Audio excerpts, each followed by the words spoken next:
Greetings, my little zonelings. I'm Zontan, and welcome back to another episode of ECCHIcation, the show where you're put on the Japanese nonviolent sex offender registry just by watching it. Today we're going to be covering a term that, if you spent any kind of time on certain parts of the internet, you're probably already familiar with. Ahegao. And for some, that's the only way they would ever know what it looks like. Yes, I'm looking at you, Dave. Die in a tire fire, Zontan. The term Ahegao literally translated means panting face, and it, well, is pretty self-explanatory. The term comes from a Japanese onomatopoeia, ahe ahe, which is basically the way the Japanese phoneticize panting, the same way they phoneticize a cat's meow as nya. Side note, the fact that it's an onomatopoeia is why Ahegao is spelled with katakana instead of hiragana or kanji, since it's used to denote sounds and borrowed words. Japanese naughty words are filled with other onomatopoeias. Onomatopoeia? Just roll with it.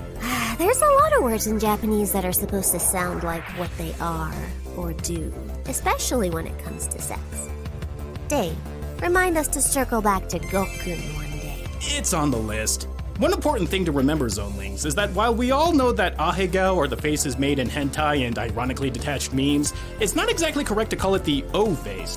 The more direct term for that would be ECCHIGAO, which is literally translated as coming face. Like Netorade before, using the term ECCHIGAO in a sentence is a bit tricky because of its specificity.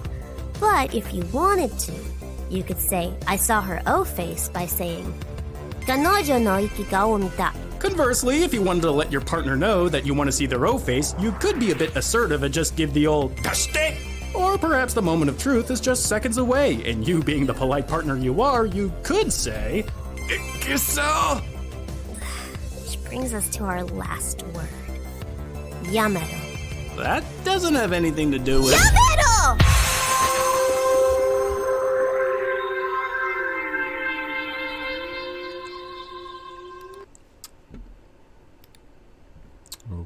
Again? What? We have some decorum, please. 19,000 views. Why are you gay?